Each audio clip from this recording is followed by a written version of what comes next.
Et il était temps d'y consacrer une vidéo, non?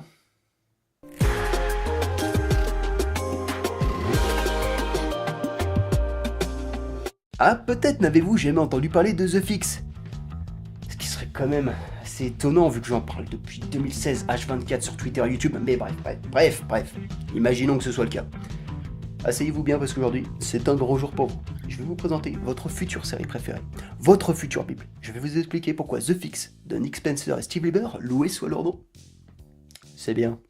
Lancé en avril 2016 chez Image Comics, The Fix est une comédie policière mettant en scène Roy et Mac, flics le jour, braqueurs la nuit. Leur combine est quasi parfaite. Ils visent des endroits improbables et peu sécurisés comme par exemple des maisons de retraite. Et juste après avoir commis leur braquage, ils reviennent dans leur tenue d'agents du LSPD pour enquêter sur leur propre affaire. Ouais, si c'était pas de parfaits crétins, on pourrait les qualifier de génies du crime. Alors qu'ils pensaient profiter longtemps des avantages des deux métiers et vendre leurs aventures à Hollywood, ils se retrouvent à devoir de l'argent aux caïds de la ville et être forcés à éliminer le meilleur flic de Los Angeles, Pretzel, un petit chien policier. Je dois vous avouer, j'ai toujours beaucoup de mal à résumer The Fix. J'ai toujours l'impression d'en dire trop ou pas assez, et je préfère laisser pas mal de surprises aux nouveaux lecteurs, parce que, justement, c'est un comics imprévisible.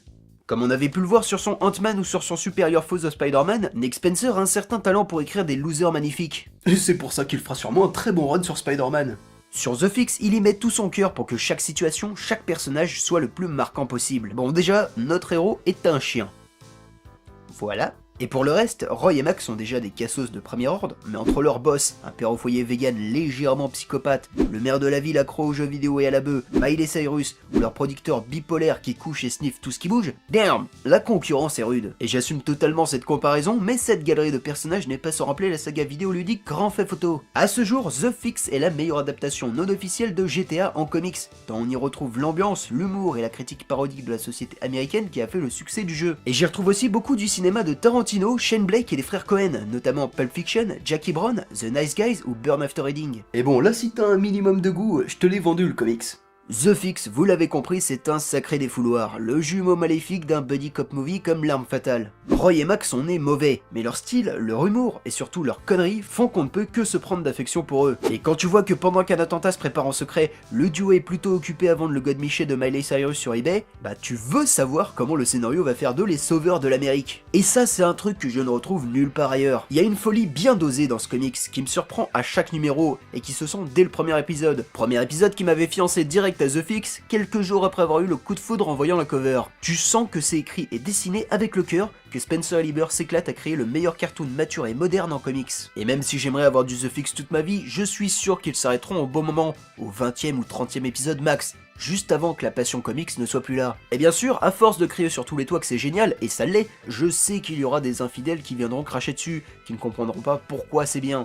Ça raconte rien, le nez, c'est surcoté, c'est pas drôle, c'est pas aussi brillant que Saga. Ouais, mais j'ai jamais dit que c'était une révolution les gars. The Fix, ça se vit, c'est du kiff, c'est le charme d'un blockbuster ciné à l'ancienne, c'est la détente et des surprises constamment. Ça me rappelle pourquoi j'aime l'indé et pourquoi j'aime les comics. Et si tu viens tout de même me dire que c'est nul, bah c'est ton droit hein, mais ce sera aussi mon droit de te dire que t'es quelqu'un de chiant, tu ne mérites pas la vie, arrête de respirer, t'es inintéressant, tu es soporifique. Et puis blague à part, la magie de Saga, elle a disparu depuis un moment, donc baisse d'un ton et lis The Fix. J'ai encore pas mal de choses à dire sur la série, mais je vais m'en laisser pour un futur accès comics, parce que oui, forcément, dès que la série sera terminée, je vais lui consacrer une belle vidéo. Mais je vais profiter de ce before la VF pour établir une vérité. Contrairement à ce que vous pensez, The Fix n'est pas ma série préférée. Nani? Oh mon dieu! Non! Salut Jacques. Bon, est-ce que t'es au courant qu'on reconnaît un con parce qu'il ose tout? Mais vous m'avez menti depuis le début! Du moins pour l'instant. J'ai beau aimer d'amour ce comics, il y a que 11 issues qui sont sorties pour l'instant, c'est peut-être un peu tôt pour lui décerner le titre de meilleur comics de tous les temps. Et allons-y franco, si je devais établir un top 10 aujourd'hui, eh ben The Fix ne serait probablement pas dedans. Des os, pas des os. Mais je le répète, ce n'est qu'une question de temps. C'est un comics qui me fait sincèrement vibrer à chaque épisode, qui me surprend constamment. Et vous imaginez bien, j'en ferais pas autant la promo si j'avais pas foi en son potentiel. Si j'étais pas convaincu que The Fix, une fois terminé, ce sera notre série préférée de tous les temps. Allez, ça sort demain, je compte sur vous, foncez l'acheter. Adios là, Fix Melly.